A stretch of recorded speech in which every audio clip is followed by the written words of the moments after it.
Mr. President, you may wish to invite the Clerk of Senate to read the short title of the bill.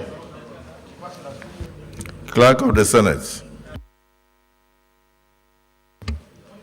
Mr. President, distinguished senators, Southwest Development Commission Establishment Bill 2023, SB 68, first reading. Distinguished colleagues, Southwest Development Commission Establishment Bill 2023, SB 68, first reading taken. Leader of the Senate. Mr. President, the fifth business of the day is presentation of bill standing in the name of Senator Olubiyi Fadeyi Oluwole of Federal University, Osogbo, Establishment Bill 2023, SB 69. Mr. President, you may wish to invite the Clerk of Senate to read the short title of the bill.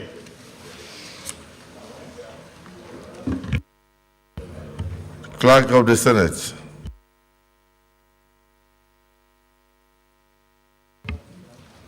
Mr. President, distinguished senators, Federal University Osogbo Establishment Bill 2023, SB 69, first reading.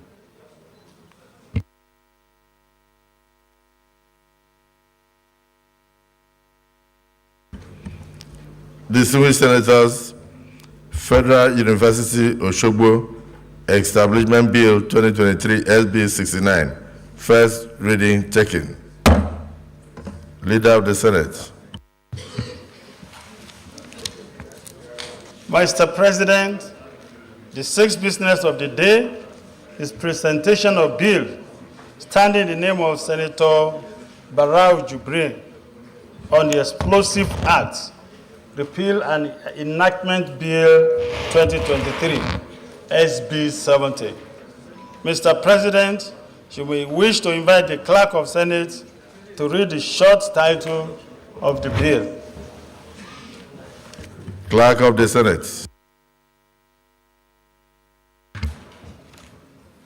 Mr. President, distinguished senators, Explosives Act, Repeal and Reenactment Bill 2023, SB 70, first reading. Distinguished colleagues, Explosives Act, Repeal and Reenactment Bill 2023, SB 70, first reading taken. Leader of the Senate.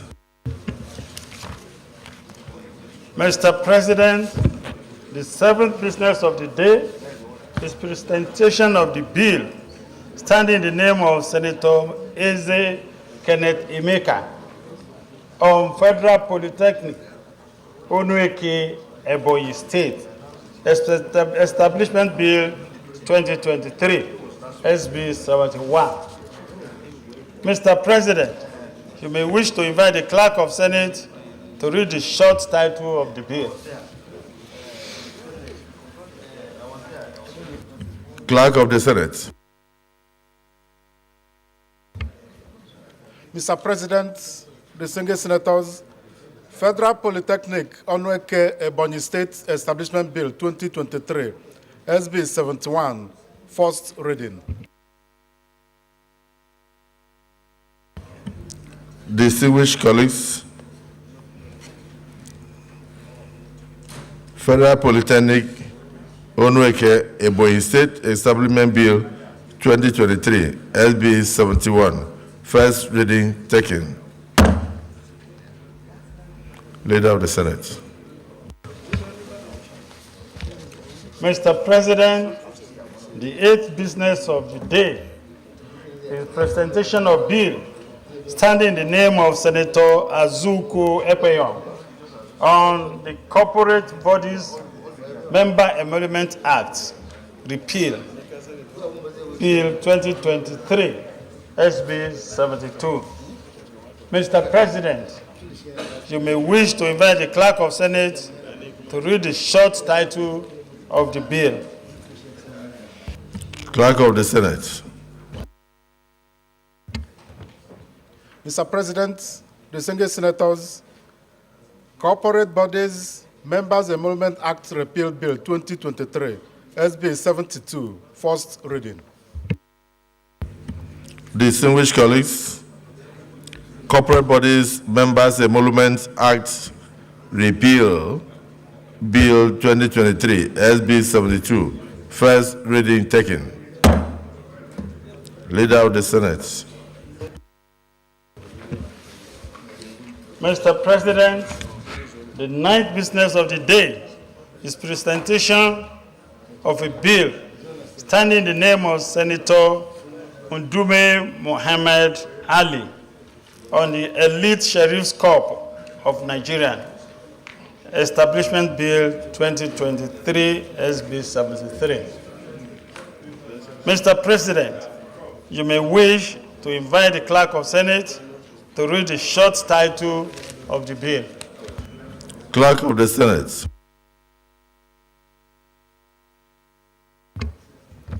Mr. President, distinguished senators, Elite Sheriff's Corps of Nigeria Establishment Bill 2023, SB 73, first reading. Distinguished colleagues, Elite Sheriff's Corps of Nigerian Establishment Bill 2023, SB 73, first reading taken. Leader of the Senate. Mr. Senate President, the 10th business of the day is presentation of bill standing in the name of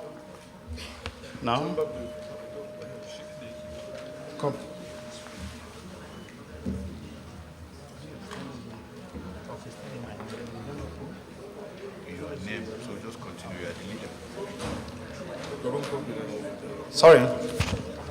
The 10th business of the day is presentation of bill standing in my name on National Oil Spill Detection and Response Agency Amendment Bill 2023, SB 74. Mr. President, you may wish to invite Clerk of Senate to read the short title of the bill. Clerk of the Senate.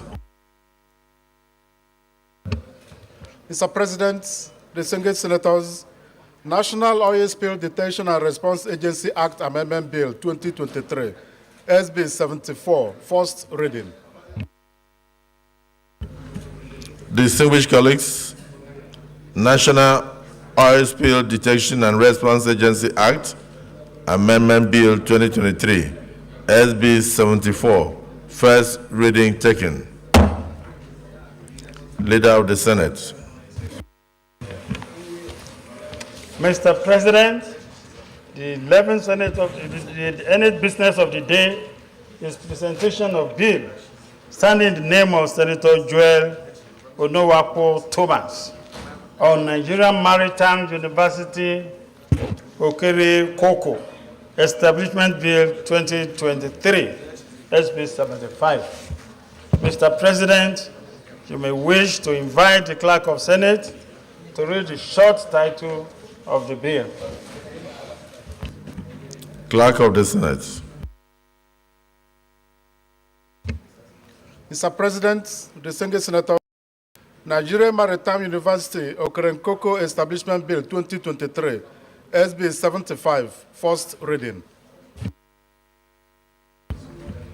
Distinguished colleagues, Nigerian Maritime University Okerenkoko Establishment Bill 2023, SB 75, first reading taken.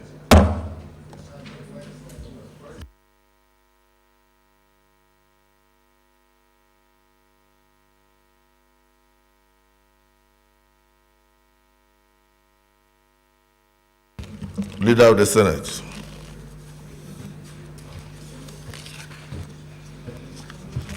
Maybe just before the Leader of the Senate says something, this last bill that we just took the first reading, the Civil Senator Ndume, in the 8th Senate, this was passed into an act unless it was not signed. I recall. Can you remember?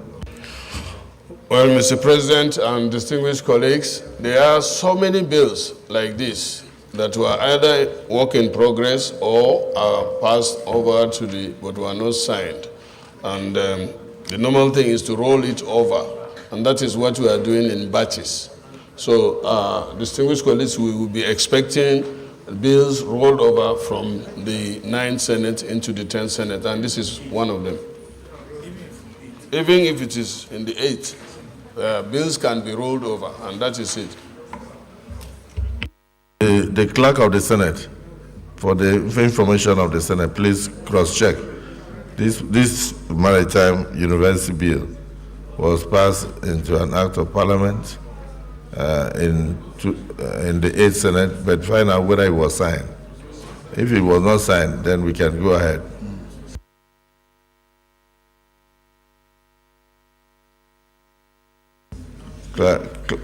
Leader of the Senate.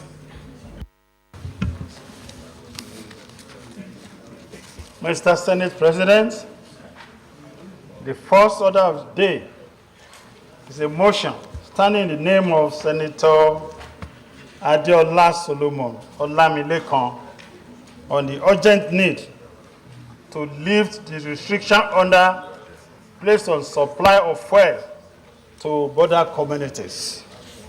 Mr. President, you may wish to invite Senator Adeola Solomon Olamilekan to move the motion. Distinguished Senator Adeola Solomon Olamilekan. Thank you, Mr. President. My name remains Adeola Solomon Olamilekan. I represent the good people of Ogun West Senatorial District, Southwest Nigeria. Mr. President, the motion goes thus. The urgent need to lift the restriction order placed on the supply of fuel on border community.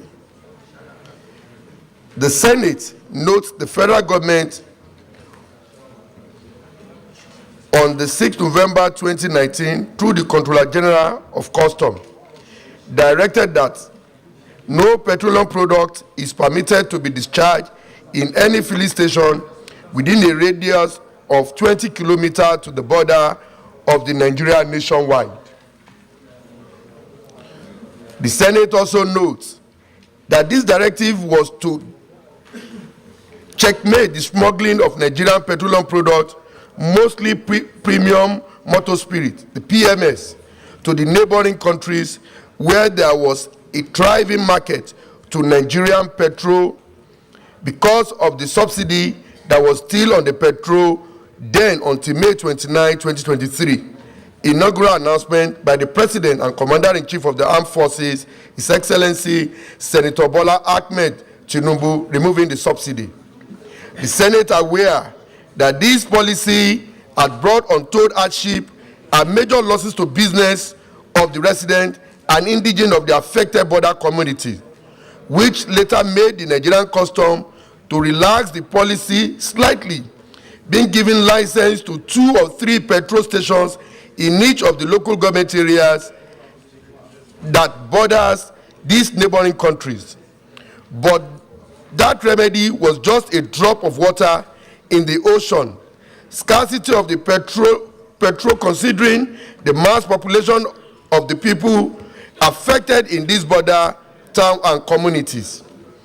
The Senate also aware that the suspension made by the federal government since 2019 has negatively impacted on the socio-economic activities with attendant hardship in lives and livelihood of people living in the border towns and community across Yewa land in Ogun State, particularly in the Idiroko axis, as only less than five licensed independent petroleum marketers are allowed to dispense this commodity to over 500,000 residents of the area, with over 150 dispersed towns and villages. The Senate observed that since there is no longer subsidy on our petroleum products to as proclaimed by the President, there is no longer any justification for the restriction order because the price of petrol across the international border has also gone up in line with the new price regime across Nigeria. And the Senate concerned that the residents of our border areas are now suffering from the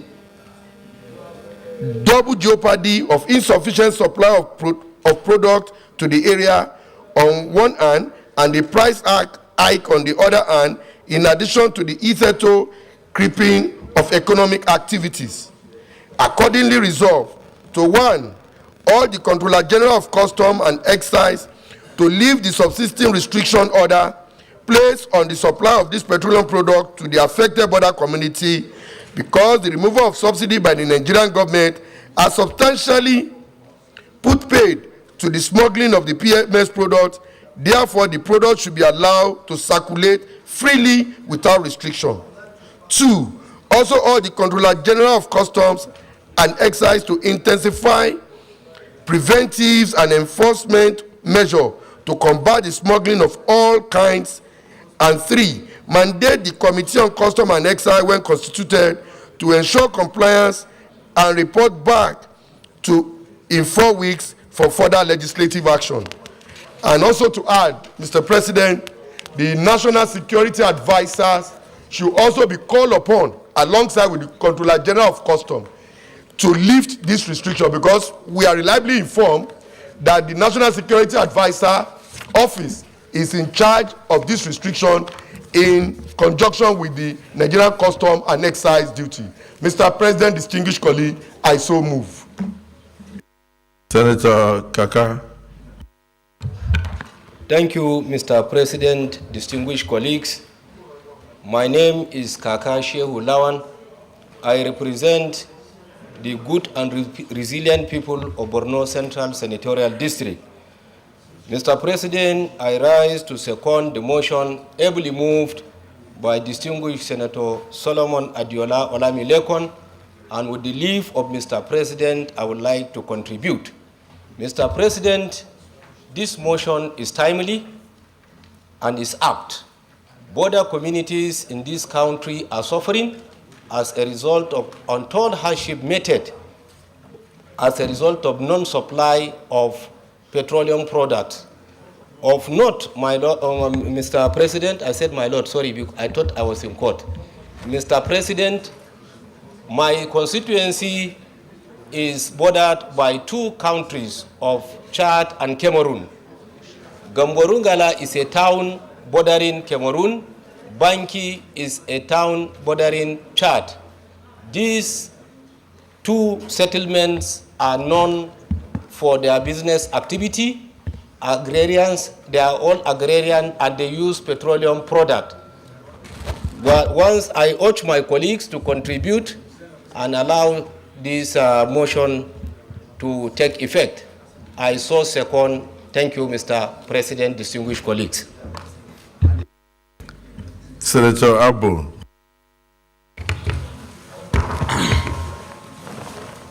Thank you, Mr. President, for the opportunity to contribute on this very important motion. My name is Senator Ishaku Abo. I represent very good, resilient people of Adamawa Northern Central District. Mr. President, as you are aware, the entire 5 local governments in my senatorial district are actually border local government. In this chamber, my senatorial district is about the only senatorial district whose entire strength and length is a border community. From Madagali, Michika, Mubi North, Mubi South, and Maiha, all border communities. The restriction on the sale of petroleum products placed upon by the office of the NSA sometime 3 years ago and enforced by Nigerian customs has brought untold hardship on the people of Adamawa Central District and also on all border communities in Nigeria. Also, Mr. President, apart from the sale of petroleum products, the custom also placed restriction on the sale of any kind of fertilizer, therefore threatening food insecurity on these zones. Let me tell you an example. In Gombe State, an NPK fertilizer goes for 14,000 naira. When you go to Mubi, Adamawa State, what sells for 14,000 naira in Gombe town goes for 24,000 naira in Mubi, an addition of 10,000 naira on it because of the activities of custom people. Mr. President, apart from actually calling on the custom to lift ban on the sale of this product, I am urging when the time comes for additional prayers, either to investigate these activities or the current ad hoc committee who are actually investigating the activities of the custom on this, in these offices, in these areas, they shall add this additional responsibility to them. I support wholly the motion as moved, read on this floor of the Senate by Senator Yai. Thank you. Distinguished colleagues, what Senator Arbo said was almost an expansion of the motion because we are dealing with fuel issue here. But he also mentioned that it affects other issues like fertilizer supplies. And I recall that in these Hallowed chambers, we have set up a committee to look into the incessant killings occurring in some of the border communities, particularly with suspects carrying bags of rice, which we believe that should not carry death sentence. And so I think that committee headed by Senator Fadahunsi. So some of the information you are gathering here are some of the things that you may, by the side, also report back to the Senate when you come in. I don't think there is any much opposition here, so let me hear from the whip, Senate whip, and then we just go straight to the prayers because we have serious business of the day.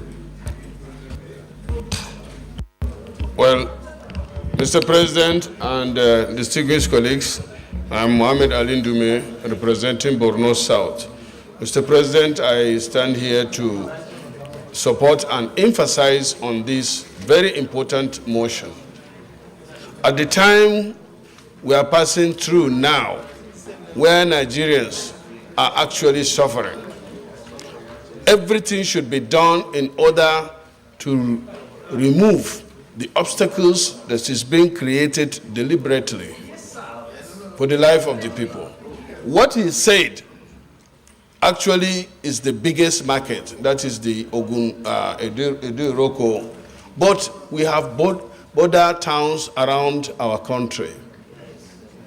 And what is happening there by the custom is something that this National Assembly have to do something very serious. Especially this oil issue, the supply of PMS and the like. Banki is a town that is about 40 kilometers or 50 to Bama. That is the nearest border town. If somebody has a motorcycle, he cannot have the luxury of buying petroleum product in Banki, and he has to come to Bama. By the time you buy petrol, going there at about 800 per liter, to come to Bama and refuel, by the time you go back, that fuel has been consumed. Life cannot continue like that, Mr. President. Our people are suffering, they are frustrated, and we are the representative of the people, and the custom is established by the Act of National Assembly. We have oversight responsibility. That means we will tell them, we have the constitutional right to tell them how to do their job. This time around, Mr. President, the National Assembly should direct, not urge, direct them to open the borders and let them do their job. Anybody that is taking petroleum product across the border, they should arrest that person. But not to say that Idioroko people will not have their filling stations functioning. You can imagine somebody has invested his life in the building of that filling station, and overnight somebody comes to say, no, you close it down because they are smuggling petrol. We cannot allow that in this chamber because we have the power to do that. So, distinguished colleagues, any contribution should not be more than 2 minutes in any situation, because we will not be able to finish other businesses of the day. So let me just hear from, yes, a lot of people with border communities, just 2 people, 2 more contributions and we are done. Distinguished Senator Abiru.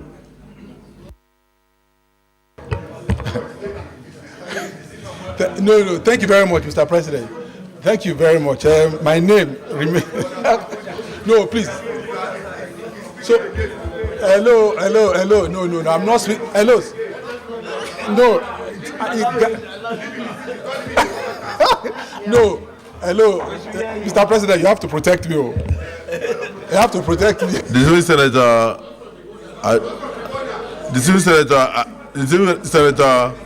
Ademiloko, if or Lamileko, don't bring your quarrel outside into the chambers. Abiru, you are protected by the chair.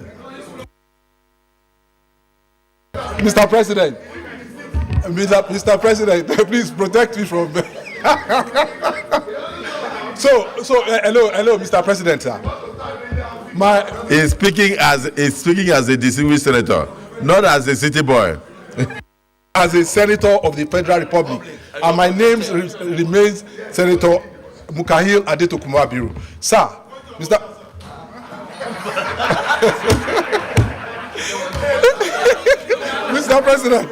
President, I'm in support. Hello, Mr. President, I'm in support of the challenges of of the challenges that this issue has created within the border arena. I completely support what my colleagues had said, but I just need to give some sort of guidance. It is indeed we have actually withdrawn. I mean, the subsidy removal has been withdrawn. That is true, and so we have the right pricing going on in the market. But what we have to be mindful of is that we are surrounded by countries that perhaps don't have the capacity to do direct importation on their own. So I can read out from all the countries surrounding us, the price of petrol in those places today is still on the high side. So it will still continue to be some sort of attraction to some of these smugglers. No, I'm saying that, hold on, let me finish. So it is, to the extent, please listen to me, the average price of that product within the countries that are surrounding us is about 1,000 naira. Yes, but so what we need to do, please, can I have what I am saying is that as I agree, if the system that we have just put in place, it will require a bit of time to mature, to really be accept. So what I'm saying, my point is this: I'm not saying that we shouldn't open, but I think it should be guided. Rather than throw everything open, let us gradually, we graduate it, such that, we still, what I don't want us to end up doing is not an opportunity. Please, can you listen? I have the floor now. I have the floor. See, President, you have to protect me from my colleagues. So. You have to protect me. What? That is not the point. There is a basis. That's why you're in Lagos, you don't know. No, it's not a matter of not knowing what is going on. These guys don't understand. Mr. President, you have to protect. Whip, can you control them now? You're standing. Protect him. Protect him. Say you are standing.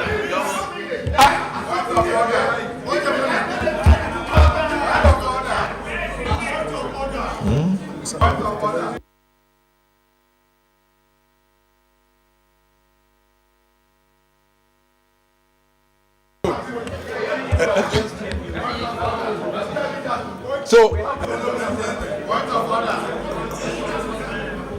What number? 55?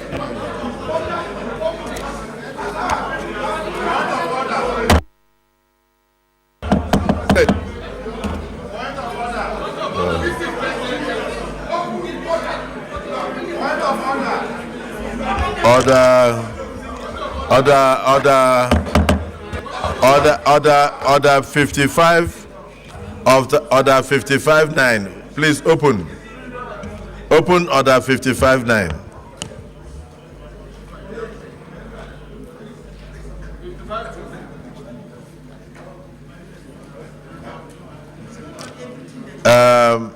Order 55 sub 9. Senator Solomon Adela Adamileko. Stand up and read for the benefit of the public watching you from all over the world. Read it out. Read order 50. Read order 55-9 out, please.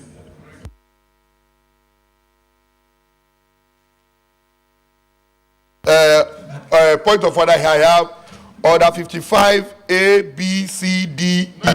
Read order 55-9.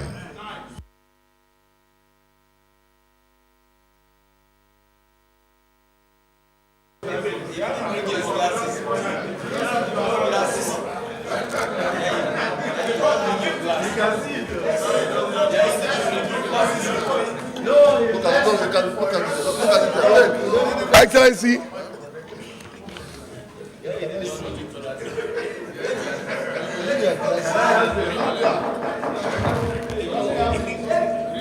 Excellency, I will read.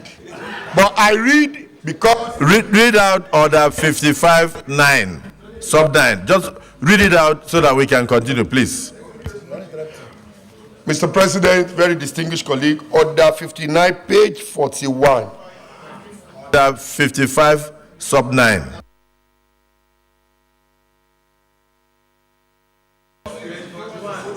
It's 41. He said when a senator is... Use your mic. Thank you, Mr. President. When a senator is speaking, no senator may converse aloud or make any noise or disturbances to interrupt him. Mr. President, Mr. President, what that senator is saying... Read it one more time. There's a reason why I said so. Are we arguing? Okay, just read it one more time because I want our brothers and our colleagues to hear. Please, one more time. I can't see it very well. I need glasses. That's why I'm forced to read.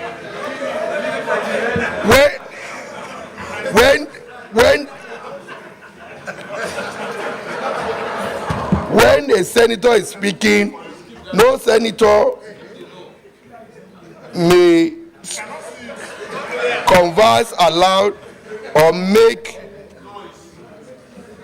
to interrupt him.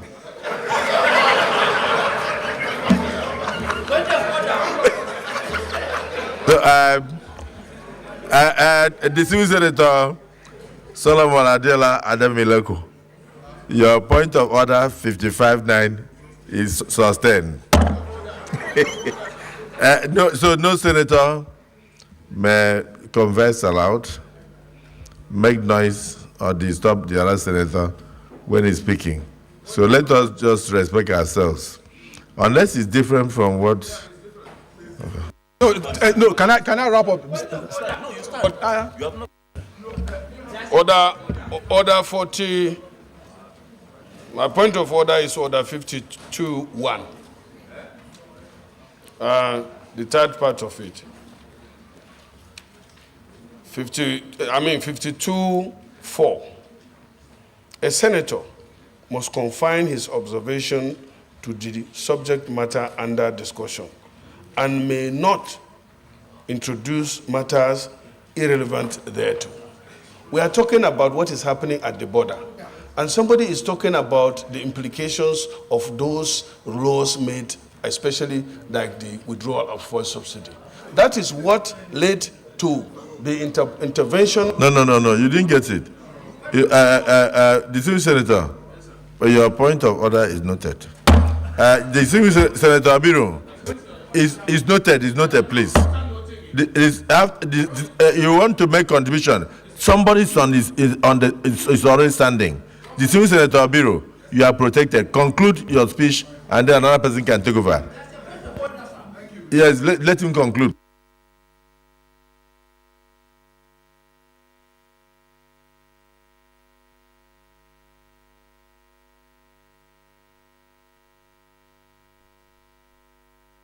So thank you very much. Thank you. No.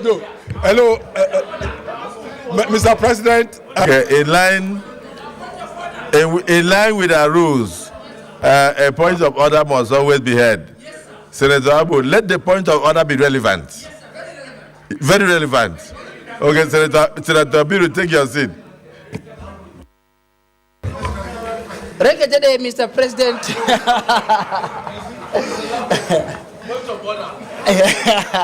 I am coming.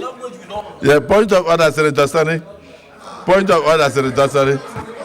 No, but based on what he said Rangadede, and then he said point of order. Maybe he wants him to explain the meaning of Rangadede. So, Senator Sani, go on. Senator Sani, you have the floor. Senator Abu, give him chance. Yeah, which.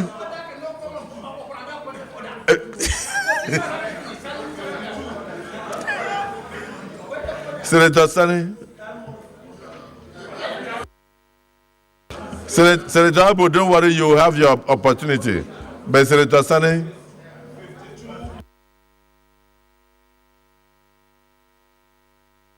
Use your mic. Naike language is the same thing, eh? Senator Abu, please sit down. Senator Sani, use your mic. I'm going to read order 52.4. A senator must confine his observations to the subjects under discussion and may not introduce matter irrelevant. As far as I'm concerned here, Rangadede is irrelevant to what we are discussing. And it's not a language that should be entertained in the chamber of the Senate. Your point of order is upheld. Senator Abu. Mr. President, I am coming under Order 57. I will not dilate because section Order 4 has explicitly given us the language that we should discuss in the Senate. Rangadede means may you live long. You don't want to live long? Mr. President, Mr. President, Rangadede means may you live long. Mr. President, choose. Do you want to live long or not? Mr. President. Senator Abu, your point of order. Please read it out. Please use your mic.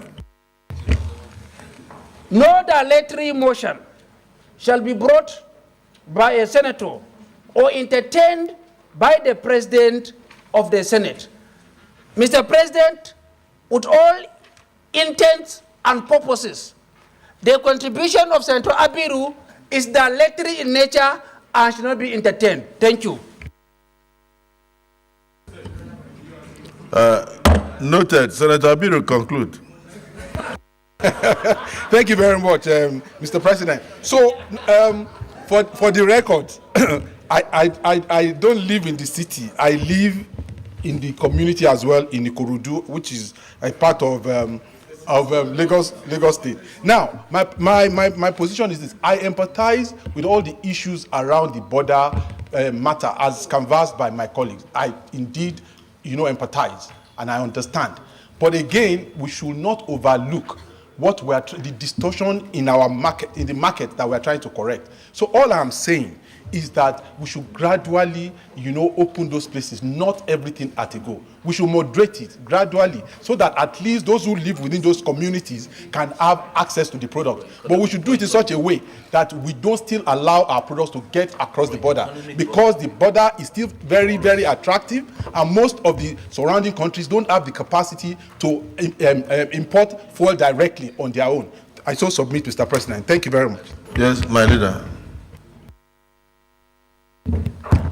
Mr. President, distinguished colleagues, in lending my voice to the discussion of the motion, You want to start with the introduction of who is speaking? I represent Osun Central District of Osun State.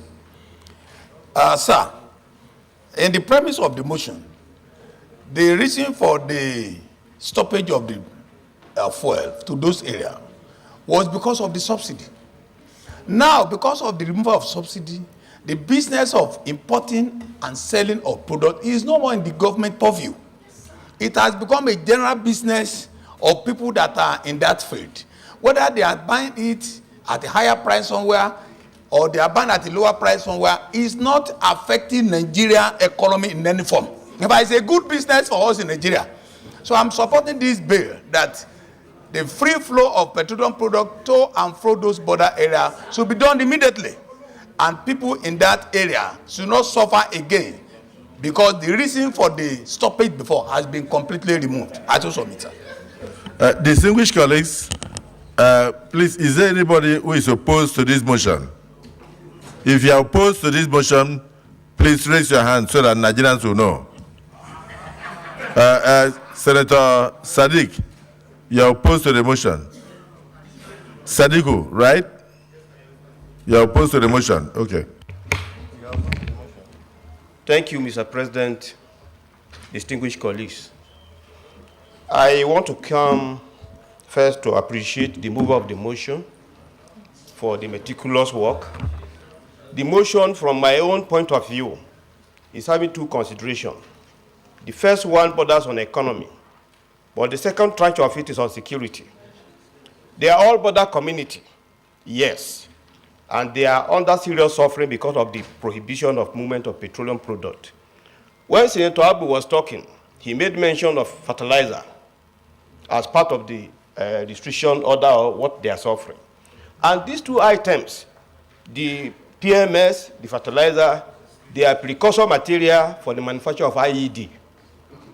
And if we are going to take decision on this issue, the office of the NSA must be properly consulted. So that while we are lifting the suspension on those economic issues, we should consider the security aspect of it. So this is my contribution, my president and distinguished. Well done. I think somebody mentioned also the issue of fertilizers. And I know that fertilizers are used for all these explosives.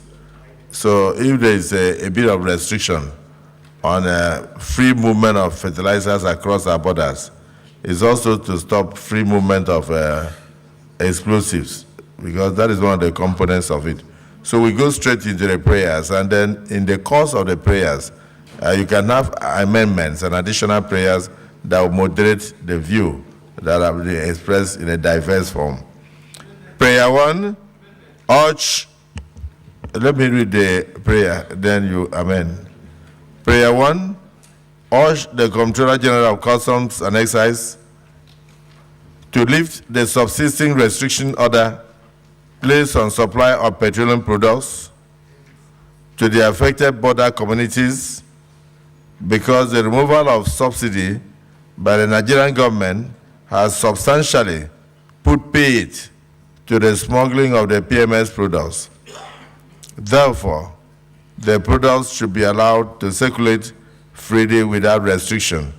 Distinguished Senator Tambuwal, you want to amend this prayer? Mr. President, I am Amin Waziri Tambuwal, representing Sokoto South. I wish to amend or propose an amendment to prayer 1 to read thus: urge the Comptroller General of Customs and Excise and National Security Advisor to review and lift the subsisting restriction order placed on supply of petroleum products to the affected border communities, because the removal of subsidy by the Nigerian government has substantially put paid to the smuggling of the PMS product. Therefore, the product should be allowed to circulate freely without restrictions. I so move. Any seconder? Distinguished Senator Mangunu. Yes, I'm ending it. No, any seconder? Oh, no, okay. Let somebody second first now. This is Senator Odende. Thank you, Mr. President. My name is Emmanuel Memga Odende, Senator representing Benue Northeast. I stand to second the amendment as moved by His Excellency Tambua. I so second. Amendment. Distinguished colleagues, the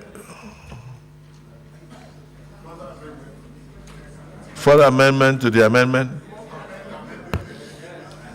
Let's hear. Okay, go on. Distinguished Senators, my name is Mohamed Tahir Moguno. I represent Borno North Senatorial District. My amendment is to the effect that we should still include the lifting of the restriction on fertilizer. Yes, because I'm coming from the Northeast, and we are the ones that are affected by the restriction on fertilizer. Mr. President, we cannot be preaching the gospel of people going to the farm, put security, and at the same time deprive a section of the country of the use of fertilizer. It's like we are appropriating and reprobating at the same time. So I think the restriction on fertilizer should also be lifted, should be included in that prayer, because we are severely affected by that restriction. So much. Particularly those of us. Yes, Distinguished Senator Mangunu, and former Chief Whip of the House of Representatives, and now a distinguished senator, the debate on this motion has been concluded. If you want to add additional amendment to the prayer on fertilizer, you can add, and your colleagues will have the say. So I have taken it that prayer 1 has been read and amended to include the Office of the National Security Advisor, and it's all on the movement of PMS across the borders, and for it to be allowed to circulate freely in view of the removal of the fuel subsidy, which is no longer a threat to smuggling. It has been seconded. Those who are in support of the prayer 1 as amended say aye. Those who are against say nay. The ayes have it. Prayer 2 also urged the Comptroller General of Customs and Excise to intensify preventive and enforcement measures to combat smuggling of all kinds. Those who are in support of prayer 2 say aye. Those who are against say nay. The ayes have it. Prayer 3, mandate the Committee on Customs and Excise, when constituted, to ensure compliance and report back in 4 weeks for further legislative action. Amendment. Yes. Thank you, Mr. President.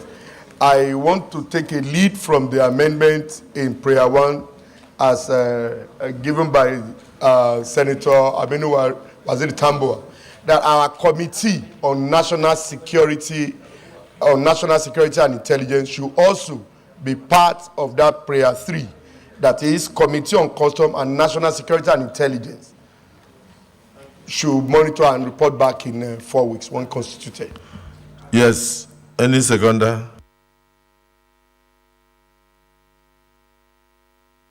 Distinguished Senator Idiot. The Senate President, distinguished colleagues, my name is Idiat Oluronti Adebule. I rise to support the motion, the amendment, leave of amendment made by Senator Adiola Olamileko. distinguished colleagues, the prayer 3 has been amended to include our Committee on National Security and Intelligence, and that together with Customs, our Committee on Customs and Excise, to work together to report back in 4 weeks. Those who are in support of the amended prayer 3 say aye, and those who are against say nay. The ayes have it. Let me thank distinguished Senator Solomon Adiola Olamilekong of Ogun West for Senator Sadiq. Additional prayer? Thank you, Mr. President, my distinguished colleagues. I am Sadiq Suleiman Umar. I represent the good and decent people of Kwara North and all. Mr. President, my additional prayer is that mandate the border community development agencies to provide palliatives to border communities because they are the most hit as far as insecurity and economic difficulty is concerned. Any seconder? Any seconder? No seconder. Senator Goje, additional prayer. Thank you, Mr. President. I am Mohammed Danjuma Goje, representing Gombe Central. My additional prayer will be like this. Urge the Controller General of Customs and the NSA to relax the restriction on fertilizer around the border communities so as to ensure food security for those areas. Any seconder? No seconder. So,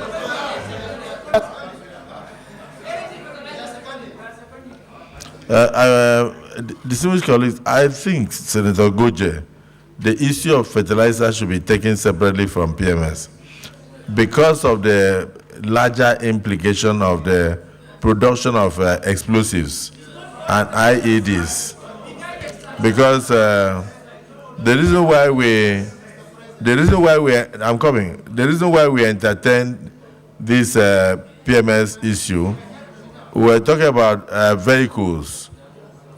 Somebody gave an example of how somebody will move from Bama and drive down to the town to go and buy petrol product, and by the time he gets back, because of distance, the PMS had finished.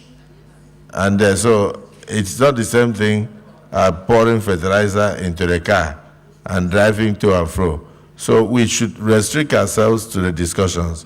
We can expand it as we want, but I think the issue of fertilizer should be taken on its own, because it's a very important issue. Both the distribution, the purchase, and the method and everything should be taken on its own. And it has a lot of security implications. So I want to once again thank Senator Solomon Adiola for this motion and urge that we move on to the other business of the day, and thank you for your contributions. Leader of the Senate.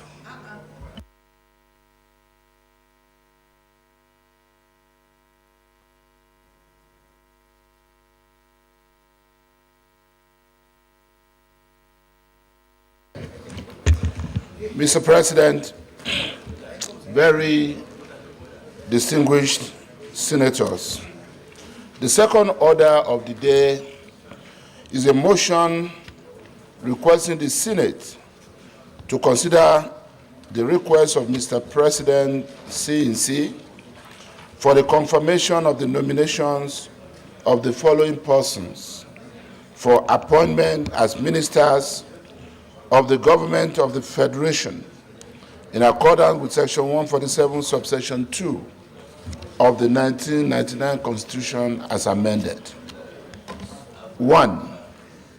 His Excellency David Umahi, Ebonyi State. 2. Mr. Adebayo Olawale Edun, Ogun State. 3. His Excellency Nasir Ahmad El Rufai, CON, Kaduna State. 4, Architect Ahmed Musa Dangiwa, Katsina State.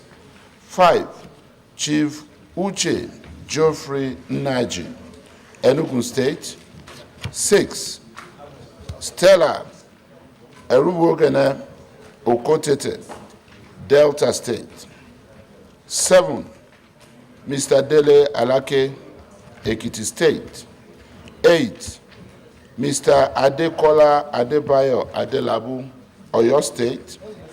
9, Mr. Mohammed Idris, Niger State. 10, Professor Ali Pate, Bauchi State. 11, Dr. Doris Anite Uzoka, Imo State.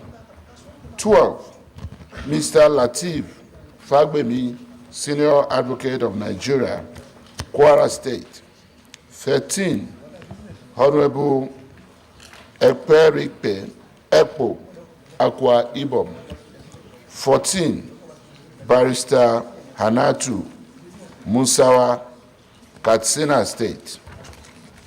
Mr. President, distinguished senators, please recall that so far the Senate has concluded the screening of 14 nominees for ministerial appointments. The Senate will now resume the screening of the remaining nominees.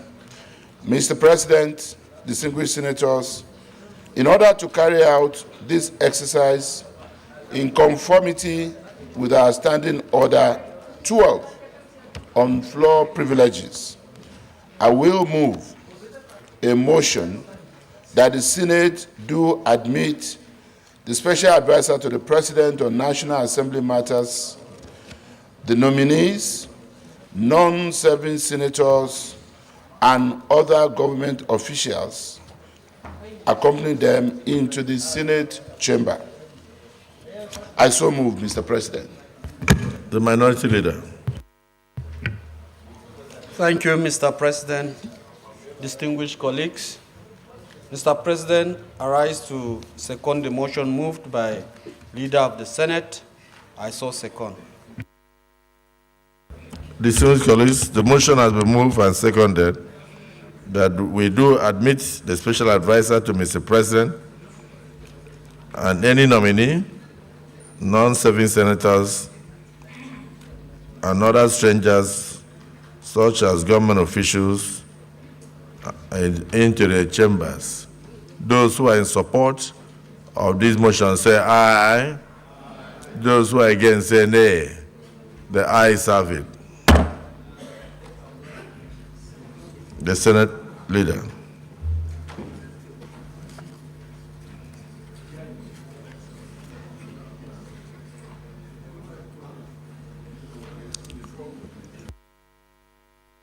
The Sergeant at Arms, you may lead in the Special Advisor to be the President and any of his nominees to come. The Senate Leader. Thank you, Mr. President. Very distinguished colleagues. I rise to move that the Senate resolve to a committee of the whole to continue with the screening exercise. I so move, Mr. President. The Minority Leader. Thank you, Mr. President. I rise to second the motion that the Senate dissolve to committee of the whole to continue the screening. I so second.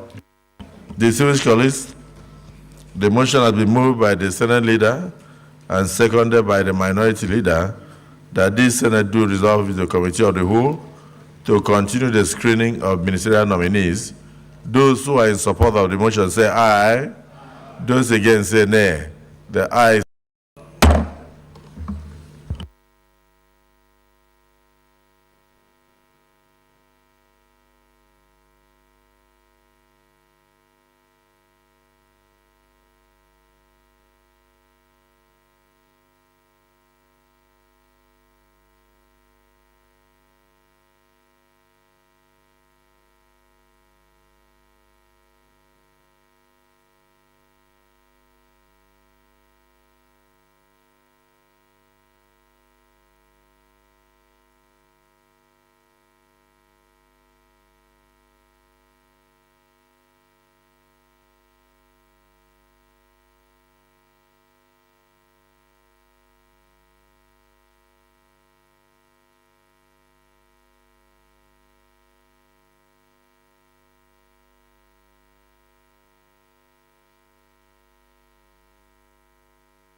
Distinguished colleagues,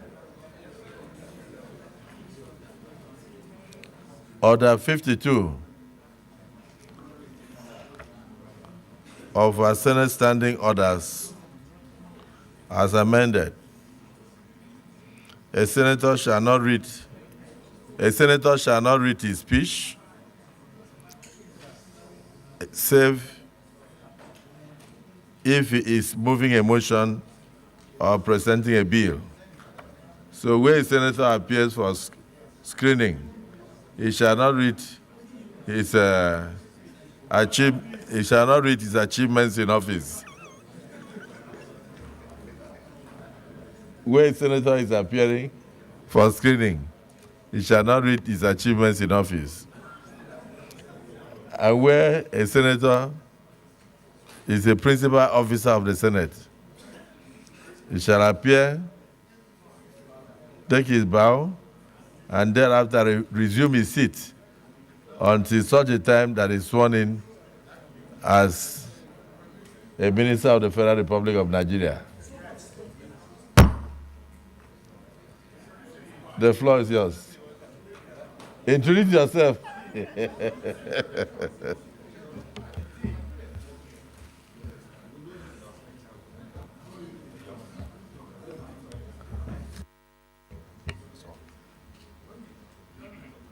Your Excellency,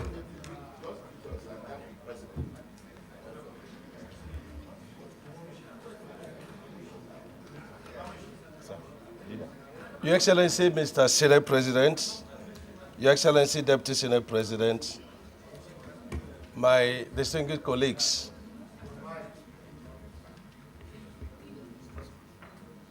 let me first, with deep gratitude to God for the journey of my life, thank Mr. President for nominating me as one of the nominees for the office of the Minister of the Federal Republic of Nigeria. Let me also thank the Senate President, the Deputy Senate President, the leadership of the Senate, and the entire distinguished senators of the Federal Republic of Nigeria for a very committed Senate, a Senate that is giving and committed to the welfare of the country, the welfare of the people, the unity of the country. Mr. Senate President, let me thank you very highly for a very united Senate under you. In this Senate, the number of months I've spent, you have not allowed anything like partisan politics to take place. And that shows that you're divine, and I'm happy that God gave me the opportunity to be part of making of this peaceful leadership of the Senate. It's a privilege, and I want to thank you. Unless Mr. President rules otherwise, to introduce myself, I'm Engineer Wednesday David Umahi, CON, Fellow of the Society of Nigeria of Engineers, Fellow of Technologists and Engineering. I don't know whether the rules permit me to say where I'm from, Mr. President. Okay, I'm from Omonaguburu, in Ohozra local government area of Ebonyi State. I'm a senator representing Ebonyi South Senatorial Zone, and by the privilege of our senators, the deputy leader of this Senate. I was party chairman from 2007 to 2008, caretaker chairman, and elected party chairman from 2008 to 2011, deputy governor from 2011 to 2015, governor, APC, governor governor from 2015, 2019, 2023. I attended Umunaga Primary School 1997 to 1977 and Ishago High School from 1978, and I left in 1979 to Government College Afibo, where I finished in 1982. Then I went to the first technological university in Nigeria. That was Anambra State University of Science and Technology from 1982 to 1987. I'm a civil engineer by profession and by training, and a structural engineer. I did my NYSC with Saipan SPA in Benin City, and I was heading the category protection unit in the 2.8 billion Escravos to Egbin gas pipeline. I'm a Christian. I have a wife, Chief Mrs. Richard Agonomahi. God blessed me with 7 children, 3 men and 4 female. I love tennis and swimming. Mr. President, I had wanted, if you give me the opportunity to read my profile.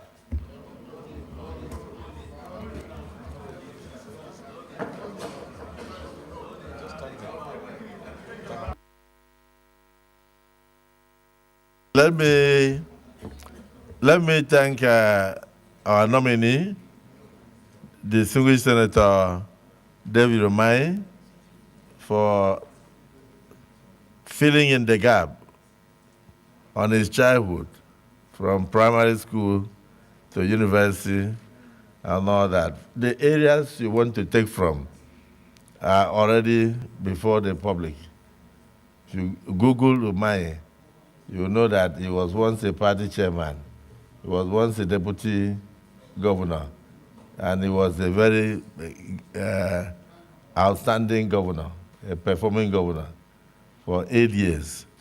And on entry into the Senate, he was the chairman of the stability group that produced the leadership in the Senate. And of course, the Senate in turn also bestowed on him the position of deputy leader of the Senate, a position that is still holding until the day he will be sworn in by Mr. President.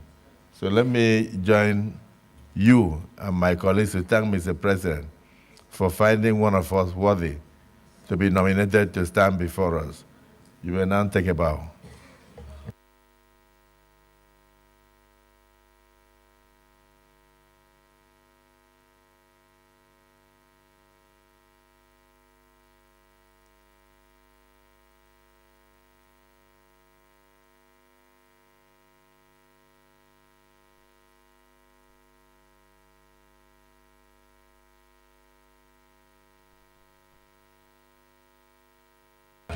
Next nominee.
Distinguished colleagues, we have before us another nominee of Mr. President in the person of Wale Edun.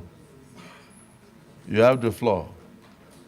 A brief summary of yourself and your resume. Thank you. Good afternoon. The President of the Senate, Your Excellency, leaders of the Senate, distinguished senators, especially my own senators from Ogun State, ladies and gentlemen, may I say fellow Nigerians. I am Adebayo Olawale Edun.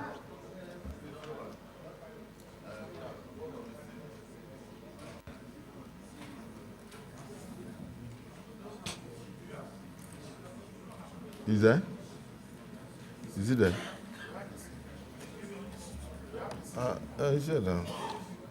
Oh, okay. Okay, I think they are. Your CV is here. Maybe they are expecting to see Wale Edun, not Olawale. Oh, Adebayo. Please check if you have Adebayo. Wale Edun, that, you know that's the CV. You have it? Yes, yes, yes. Okay, clerk, for those who do not have, please provide while he's speaking. But you have the floor.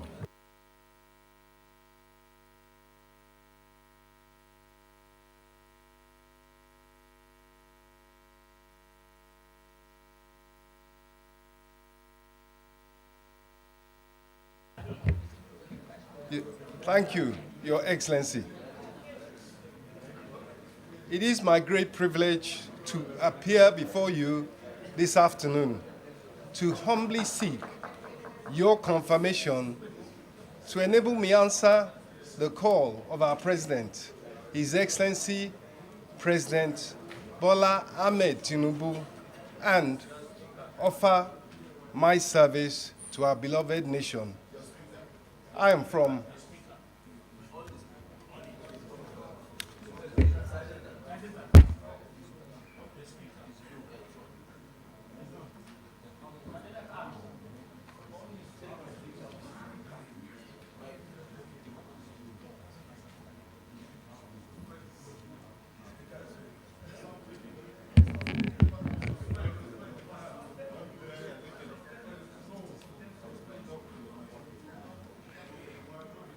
Ake, Abeokuta, Ogun State. My mother was from the Majekodunmi family of Ake. And on my father's side, I trace my lineage from the Honorable Adegboyega Edun, who was secretary to the Egba United Government under colonial rule. And he was a significant contributor to the development and the history of Abeokuta. I had my early education at St. Paul's School, Ebute Metta in Lagos. And after that, I attended schools in London, UK, where my parents were then living, working, and studying. I obtained my bachelor's degree in economics from the University of London, Queen Mary College, and a master's degree in development economics from the University of Sussex, England, which included research at the well-regarded Institute of Development Studies. My career path has given me a strong background in investment banking, capital markets, economic policy formulation, and international development finance. After my youth service year, I began my professional life at Chase Merchant Bank in Lagos, which included training and exposure at Wall Street's Lehman Brothers and Chase Manhattan Bank's headquarters, both in New York. Thereafter, I took the opportunity to join the World Bank Group in Washington, D.C. through the highly competitive Young Professionals Program. I was an investment officer at IFC, which is the private sector arm of the World Bank, and then I became an economist at the World Bank. And in that role, I worked on macroeconomic policies and sector policies on Indonesia and India. Meanwhile, back home, entrepreneurial opportunities started unfolding, and I came back to Nigeria to take part in that process as a hands-on investor in a series of financial firms. And importantly, it was the government's liberalization of that sector that made it possible. I feel highly privileged and strong institutions, including a leading independent investment bank, a ratings firm that is now a subsidiary of a global ratings agency, and a stock exchange quoted bank, among other successful companies. Likewise, in answering a call to service in Lagos State, I am proud to have been a part of the stunning success achieved under the inspirational leadership of the then Governor Bola Ahmed Tinubu, in whose cabinet I served as Commissioner for Finance. Recall that Governor Tinubu took over in a most challenging time. He faced those challenges squarely and overcame them and was successful. And I played my own part in the design, the implementation of innovative, homegrown, technology-driven solutions that increased the resources available to government, grew the revenue in large quantities, and thereby gave government the wherewithal to spend on infrastructure, social services, and of course, job creation.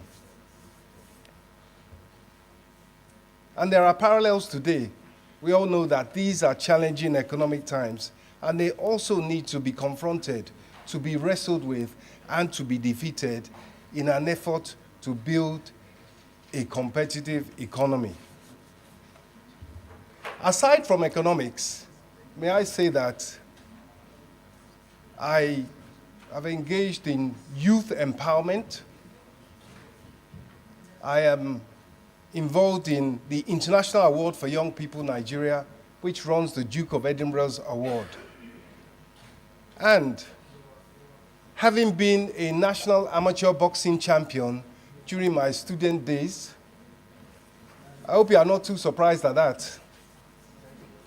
I've taken great interest in working with the state boxing associations in Ogun State and Lagos State to channel the energies of young people in the right direction.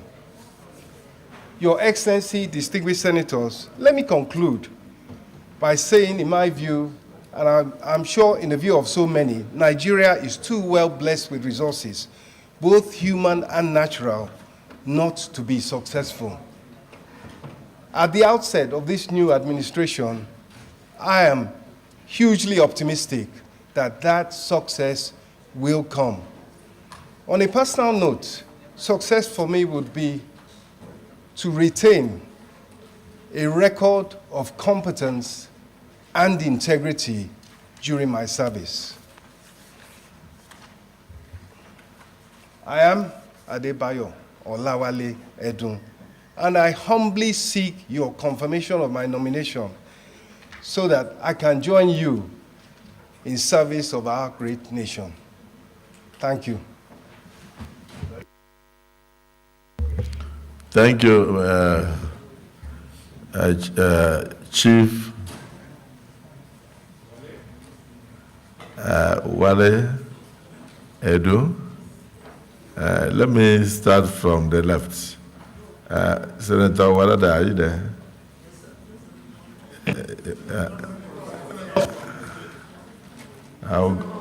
I'll go there in case there is something Wadada wants to say, and the senators from his state will correct. Thank you very much, Mr. President. I remain Senator Wadada Aliyu from Nasarawa State, Nasarawa West Senatorial District. Distinguished colleagues.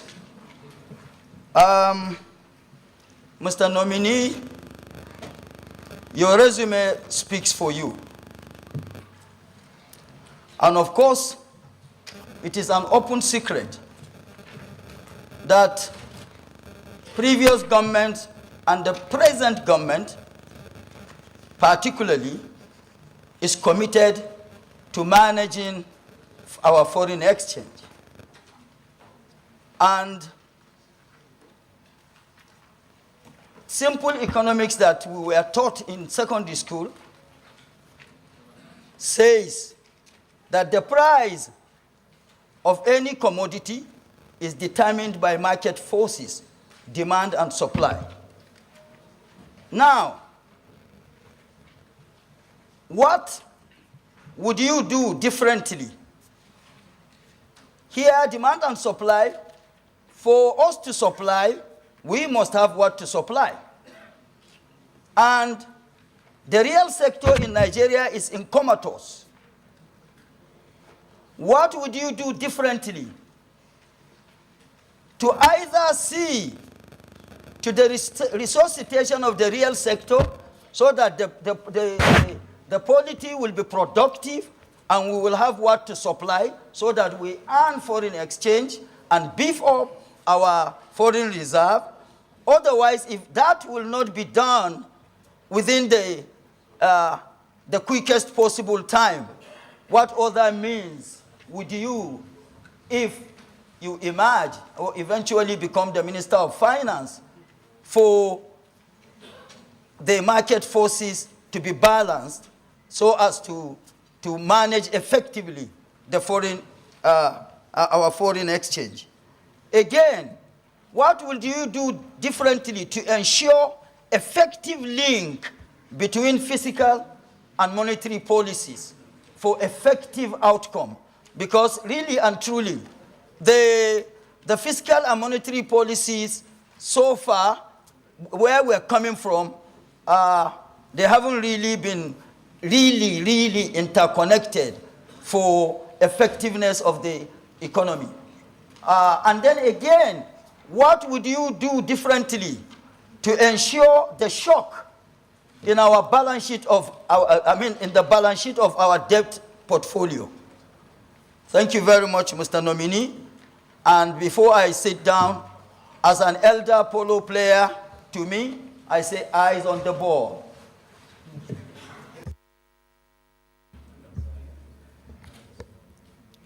Distinguished Senator Ademiloko.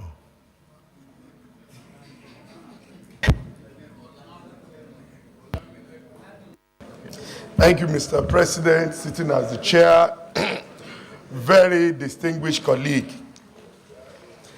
I quite agree with my colleague who fired the first salvo to ask questions.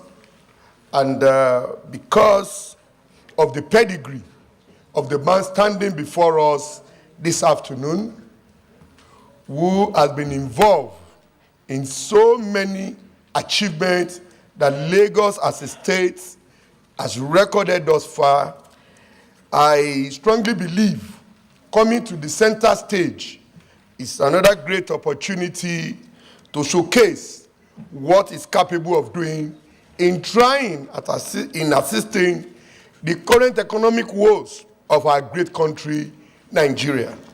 Mr. President, before us is Mr. Adebayo Olawale Edun, who, according to his submission, which everybody have listened to, is from Ogun State, Ake precisely, the Ogun Central, and a senator representing Ogun State. And on behalf of the three of us,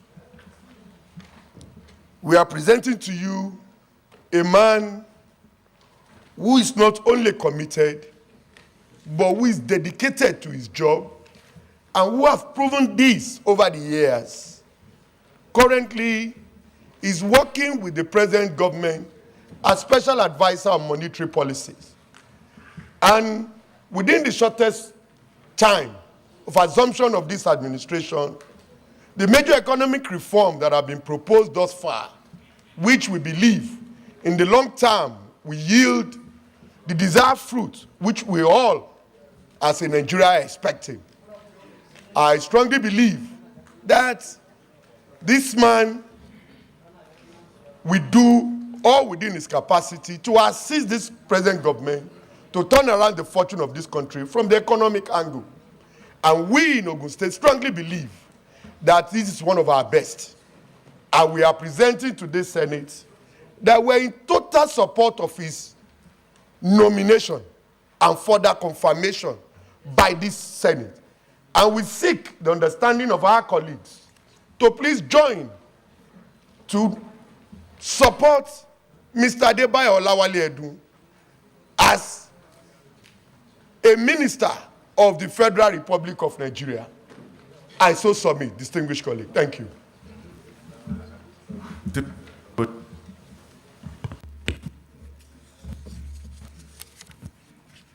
Okay. Sorry.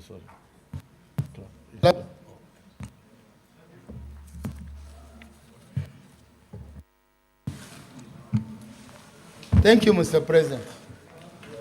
I am Mohammed Enju Mogoje, representing Gombe Central, Gombe State. Mr. Nominee, I stand here to support you. I stand to support all the submission given by my colleague, Senator Solomon Olalimeko. Mr. Nominee, I know you way back in the year around 2000 when you were the Commissioner of Finance, Lagos. And you people from Lagos, led by you, came up with the idea of bringing in Enron company to stabilize the power system in Lagos.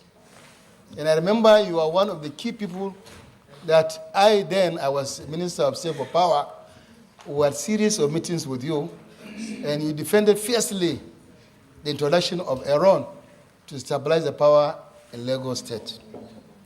Mr. Nominee, if by chance Mr. President appoints you either as a Minister of Finance or Minister of Power, what would you do? Will you go back to the Enron style and bring back something bigger than Enron to stabilize the Nigerian power system? Or what would you do differently to ensure that we have stable electricity in this country, without which we'll never have stable and vibrant economy in the country? I so submit. Thank you, but I support you 100%. He's a good person.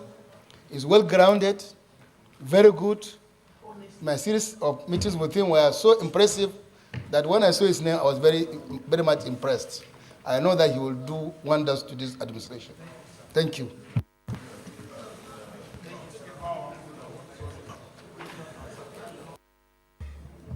The OGD.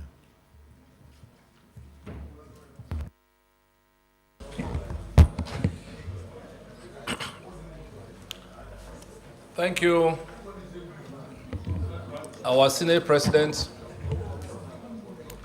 very distinguished senators. I am Otumba Engineer Benga Daniel, representing Ogun East Senatorial District. Let me start by saying that in Mr. Olawale Edun, for us it's a good day because in him we have somebody in whom we are very, very pleased. I don't want to time because my colleague, Senator Adeola, has said so much. All I just want to add is that Mr. Olawale Edun have been a professional of no misstanding in the last 35 or 40 years since I've known him. Many people might not be aware that it was by the whiskers that he missed being in the immediate past cabinet. But having said this, I'd like to ask Mr. Edun a simple question. It's common knowledge that Nigerians' debt today is in the region of about 40 trillion naira. When you add the ways and means to that, probably another 20 trillion naira is there. I'd like to know what your thoughts are and how you think we can get out of this debt quagmire.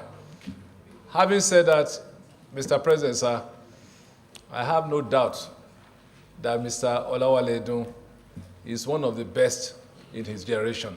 Thank you for this opportunity. Thank you. Distinguished Senator Salisu Shaibu Afolabi. Mr. President of the Senate, sitting as chair, distinguished colleagues, I stand proudly today to identify with this nominee.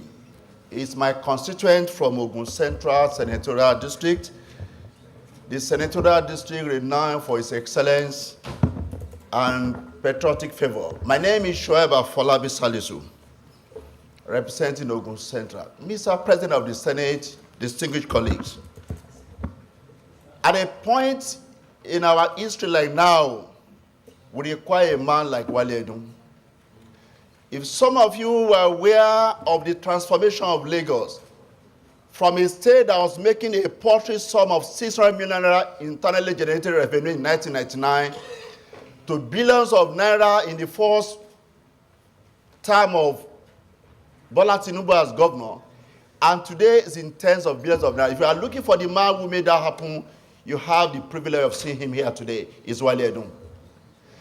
This man deployed technology to connect all the 38 tax stations in Lagos State, ensuring that the revenues of Lagos were being monitored as they happened.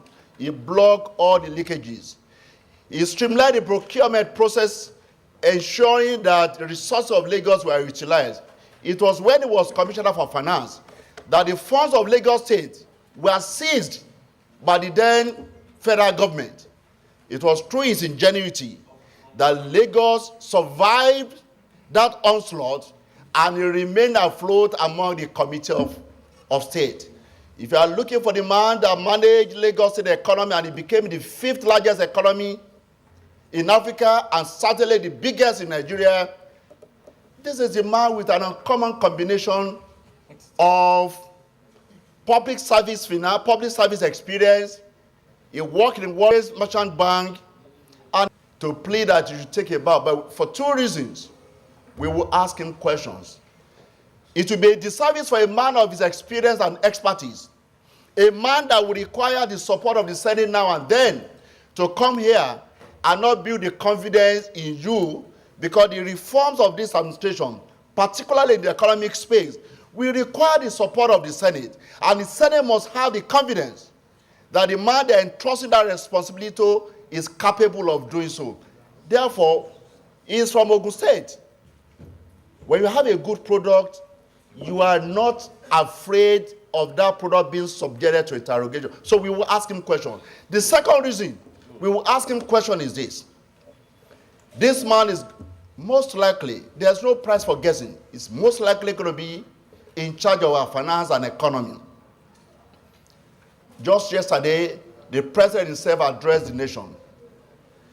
This man that's going to be the anchor man will also have this platform to address the nation. So, Mr. Wale Edun, I'm proud of you from Ogun Central, from Ogun State. You have a pedigree that we are proud of, both your family and you as a person. What my colleagues would like to know, in summary, how would the renewed hope agenda of Mr. President translate to prosperity for our country and enhancement of welfare, well-being, and wellness of the ordinary citizen? Not just in terms of the growth in the GDP or some statistics of reduction in inflationary rate or reduction in MPC rate. You have done it before. In few words, just get that assurance, build that confidence. You are capable of doing it. Distinguished colleagues, after he has answered this question, I plead with you. Give him the honor, give him the privilege, treat him decently, and let him take a bow. Thank you.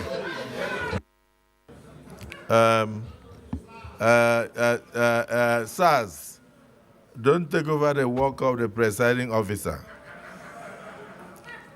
So let me call on distinguished Senator Neda. Thank you very much, Mr. President. My colleagues, my name is Senator Neda Imasue, Edo South Senatorial District. Mr. Wale Edun, welcome, and your CV speaks for itself, and for what you said so far, many of us are convinced. But I'm so concerned with two questions, one of which must have been asked said differently by our colleagues here. You spoke so eloquently about how you helped as one of the teams that took Lagos State from where it was to a great height. That time is upon us now as a nation. And so we ask you, what are you going to do differently? What will you do now, given our economic depression today, to help Mr. President to revive our economy again, given the fall free of our naira, given the fact that the ordinary Nigerians can't even afford 3 square meals? 2, corruption is so endemic in our society. And one of the bastions, one of the agencies that fights corruption, that ought to fight corruption, is the Office of the Auditor General for the Federation. As you may know, the audit bill has not been signed. Be that as it may, you're also aware maybe that there's this tussle between that office and the Office of the Accountant General, and indeed the Office of the Minister of Finance.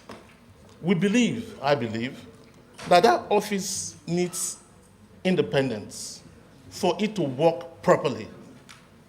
And so I ask, will you be in the forefront to fight to make sure that that office of the Auditor General will have the independence that it deserves so that it can ably fight corruption and reduce corruption in our country? Thank you.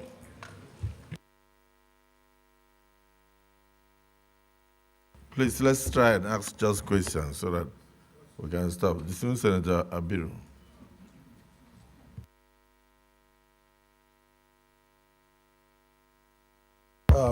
Thank you very much, Mr. President, sitting as the chair, and my colleagues. In fact, I'm highly elated for this opportunity because I must confess, the nominee before us is somebody that I know very well. So it will be very, very unfair if I don't make my own remarks here. And at the same time, I probably will also be sharing, I'll be asking him to share some thought with us. Number one, let me acknowledge that, number one, it was my senior in banking. So people like us grew up in banking to know him. And from his CV, you can attest that he's an accomplished banker.